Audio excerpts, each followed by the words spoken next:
ഏവർക്കും എൻ്റെ നമസ്കാരം. +2-ലും കോളേജിലും മറ്റും പഠിക്കുന്ന ആൺകുട്ടികളും പെൺകുട്ടികളും പ്രത്യേകിച്ച് പ്രണയിക്കുന്നവർ ഉറപ്പായി കേൾക്കേണ്ട ഒരു അനുഭവമായിട്ടാണ് ഞാൻ മുമ്പിൽ വരുന്നത്. 2-3 വർഷങ്ങൾക്ക് മുമ്പുണ്ടായ സംഭവമാണ്. ഒരു ദിവസം ഒരു അച്ഛനും അമ്മയും ഒരു പെൺകുട്ടിയും കൂടെ സ്റ്റേഷനിലേക്ക് കയറി വന്നു. അച്ഛൻ ഞങ്ങളെ മാറ്റി നിർത്തിട്ട് പറഞ്ഞു, ഒരു വിഷമം പിടിക്കുന്ന കാര്യമുണ്ട് സാറേ, സഹായിക്കണം. എൻ്റെ മോളാണ് കൂടെ വന്നിരിക്കുന്നത്. അവൾ ഡിഗ്രി 2ാം വർഷം പഠിക്കുകയാണ്. 20 വയസ്സ് പ്രായമുണ്ട്. ഇന്നലെ ഞങ്ങളുടെ ഫോണിലേക്ക്, ഞങ്ങളുടെ ബന്ധുക്കളുടെ ഫോണിലേക്കും സുഹൃത്തുക്കളുടെ ഫോണിലേക്കും എൻ്റെ മോളുടെ കുറെ നഗ്ന ഫോട്ടോകൾ അയച്ചു കിട്ടിയിരിക്കുകയാണ് സാറേ. എന്താണ് ചെയ്യേണ്ടതെന്ന് അറിയില്ല എന്ന് വേദനയോടെ ആ പിതാവ് പറയുകയാണ്. ഉടനെ തന്നെ ഒരു വനിതാ പോലീസ് വന്ന് ആ പെൺകുട്ടിയെ ഒരു മുറിയിൽ കൊണ്ടുപോയി ആ പെൺകുട്ടി കൺവീൻ്റെ സ്ഥലത്തിലെത്തി അവളുടെ മൊഴി വിശദമായി രേഖപ്പെടുത്തി. ആ പെൺകുട്ടി മൊഴിയിൽ പറയുന്നത് ഇങ്ങനെയാണ്: +1 ആ പെൺകുട്ടി പഠിക്കുന്ന സമയത്ത് +2 പഠിക്കുന്ന ഒരു ആൺകുട്ടിയുമായിട്ട് സൗഹൃദത്തിലായി. രണ്ടുപേരുടെയും +2 വിദ്യാഭ്യാസം കഴിഞ്ഞ് രണ്ടുപേരും 2 കോളേജുകളിൽ ചേർന്നു. ഈ സമയത്ത് ഒരു ഫോണിൽ കോൺടാക്ട് ചെയ്യുമായിരുന്നു.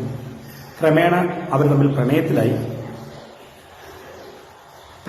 സമയത്ത് ഒരു വാട്സാപ്പ് വീഡിയോ കോളൊക്കെ ചെയ്യുമായിരുന്നു. ഒരു ദിവസം ആ ചെറുപ്പക്കാരൻ ആ പെൺകുട്ടിയോട് പറഞ്ഞു, നിന്റെ കുറെ നഗ്ന ഫോട്ടോകൾ എനിക്ക് അയച്ചു തരണം, ഞാൻ വേറെ ആരെയും കാണിച്ചു കൊടുക്കില്ല എന്ന് ആ പെൺകുട്ടിയോട് പലതവണ ആവശ്യപ്പെട്ടു. നിർബന്ധം സഹിക്കാൻ വന്നപ്പോൾ ആ പയ്യനെ വിശ്വസിച്ച് ഇവളുടെ കുറെ നഗ്ന ഫോട്ടോകൾ അയച്ചു കൊടുത്തു. കുറച്ചാൾ കഴിഞ്ഞപ്പോൾ ഈ ചെറുപ്പക്കാരൻ ലഹരി മരുന്നുകൾ ഉപയോഗിക്കണമെന്നറിഞ്ഞ് ഈ പെൺകുട്ടി ആ പ്രണയത്തിൽ പിന്മാറി. അവരുടെ പ്രണയം തകർന്നു. അപ്പോൾ ആ യുവാവിന് ആ പെൺകുട്ടി വിരോധമായി. അവൻ നേരത്തെ അവളെ അയച്ചു കൊടുത്ത ആ നഗ്ന ഫോട്ടോകൾ മുഴുവൻ അവളുടെ സ്വന്തക്കാർക്കും ബന്ധുക്കാർക്കും ഒപ്പം തന്നെ കുറെ സുഹൃത്തുക്കൾക്കും സോഷ്യൽ മീഡിയ വഴി അയച്ചു കൊടുത്തു. ഈ പെൺകുട്ടി പറഞ്ഞ ഈ മൊഴിയുടെ അടിസ്ഥാനത്തിൽ information technology act 66E, 67, 67A വകുപ്പുകൾ പ്രകാരം പോലീസ് കേസ് രജിസ്റ്റർ ചെയ്തു. അന്വേഷണം നടത്തി ആ ചെറുപ്പക്കാരനെ, ആ പ്രതിയെ അറസ്റ്റ് ചെയ്തു. കോടതി ഹാജരാക്കി റിമാൻഡായി. 35 ദിവസങ്ങൾക്ക് ശേഷമാണ് ആ ചെറുപ്പക്കാരന് പിന്നീട് ജാമ്യം കോടതിയിൽ ലഭിക്കുന്നത്. പ്രിയപ്പെട്ടവർ, ഞാൻ ഈ അനുഭവം നിങ്ങളുമായി പങ്കുവയ്ക്കുവാൻ കാരണം, ഒരു പെൺകുട്ടിക്ക് ആൺകുട്ടിയോടോ ആൺകുട്ടിക്ക് പെൺകുട്ടിയോടോ അവരുടെ ചെറിയ പ്രായത്തിലൊക്കെ പ്രണയമുണ്ടാകുക എന്നുള്ളത് സ്വാഭാവികമാണ്. ഏതെങ്കിലും ഒരു പെൺകുട്ടിയുടെ പ്രണയകാലത്ത് അല്ലാതെയോ അവരുടെ നഗ്ന ഫോട്ടോയോ വീഡിയോകളൊക്കെ അവരെ വിശ്വസിച്ച് വാങ്ങിയ ശേഷം അവിടെ അനുവാദം കൂടാതെ സോഷ്യൽ മീഡിയയിൽ പ്രചരിപ്പിച്ചു കഴിഞ്ഞാൽ ഇൻഫർമേഷൻ ടെക്നോളജി ആക്ടിന്റെ 66E, 67, 67A വകുപ്പ് പ്രകാരം 5 വർഷം വരെ തടവ് ശിക്ഷ ലഭിക്കുന്ന ഒരു കുറ്റമാണെന്നും കൂടാതെ 10 ലക്ഷം രൂപ വരെ പിഴ ചുമത്തപ്പെടുമെന്നും ഒപ്പം തന്നെ ഇത് ജാമ്യം കിട്ടാത്ത വകുപ്പാണെന്നും പ്രിയപ്പെട്ട കുട്ടികൾ തിരിച്ചറിയുന്നില്ല. ഇത്തരത്തിലൊരു സോഷ്യൽ മീഡിയ പ്രചരിപ്പിക്കുമ്പോൾ അവരുടെ ഭാവി തന്നെയാണ് നശിക്കുന്നത് എന്ന് നാം തിരിച്ചറിയണം. ഇതുകൂടാതെ ഇന്ന് വിദേശത്ത് പഠിക്കാൻ പോകാൻ ആഗ്രഹിക്കുന്നവർ, വിദേശ ജോലി സ്വപ്നം കാണുന്നവർ, തന്റെ രാജ്യത്ത് തന്നെ ഗവൺമെന്റ് സർവീസിൽ ജോലി സ്വപ്നം കാണുന്നവർ, പ്രൈവറ്റ് സ്ഥാപനങ്ങളിൽ സ്വപ്നം കാണുന്നവർക്കൊക്കെ ഒരു ജോലി ലഭിക്കണമെന്നുണ്ടെങ്കിൽ പോലീസ് ക്ലിയർ സർട്ടിഫിക്കറ്റ് ആവശ്യമാണ്. ഏതെങ്കിലും കുറ്റകൃത്യം ചെന്ന് ചാടിക്കഴിഞ്ഞാൽ അവർക്കൊരു പ്രൈവറ്റ് സ്ഥാപനത്തിൽ പോലും ജോലി കിട്ടാത്തൊരു സാഹചര്യം ഉണ്ടാവുമെന്ന് നമ്മുടെ യുവാക്കൾ തിരിച്ചറിയേണ്ടത് അത്യാവശ്യമാണ്. ഒപ്പം തന്നെ പെൺകുട്ടികളും അറിയേണ്ട ഒരു കാര്യം,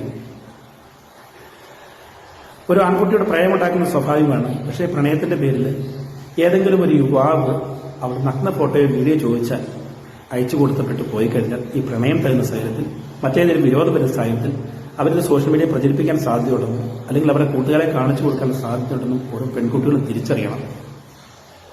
ഇത്തരത്തിലൊരു ദുരനുഭവം പെൺകുട്ടികൾക്കുണ്ടായാൽ പോലീസിൽ പരാതിപ്പെടുമ്പോൾ തീർച്ചയായിട്ടും അവർക്ക് നിയമപരമായ എല്ലാ പരിരക്ഷയും പോലീസ് നൽകുമെന്നുള്ളത് സത്യമാണ്. പക്ഷേ ഇത്തരം അനുഭവം ഉണ്ടാകുമ്പോൾ ആ പെൺകുട്ടികൾ അനുഭവിക്കേണ്ട മാനസിക വ്യത എത്രമാത്രം വലുതാണെന്ന് ഓരോ കുട്ടികളും അറിഞ്ഞിരിക്കുന്നത് നല്ലതാണ്. അതോടൊപ്പം തന്നെ ജന്മം നൽകിയ മാതാപിതാക്കൾ അനുഭവിക്കേണ്ട ദുഃഖവും എത്രമാത്രമാണെന്ന് ഓരോ പെൺകുട്ടിയെ തിരിച്ചറിയുക. നിങ്ങൾക്ക് ഏതെങ്കിലും യുവാവുമായിട്ടല്ല ആരെങ്കിലും ഇങ്ങനെ നിങ്ങളുടെ ആവശ്യപ്പെടുന്ന സാധിക്കുന്നുണ്ട്. നിങ്ങളുടെ എപ്പോഴും ഏറ്റവും നല്ല പെൺകുട്ടി ഏറ്റവും വലിയ അവരുടെ സുഹൃത്ത് എന്ന് പറയുന്ന സ്വന്തം മാതാവായിരിക്കും.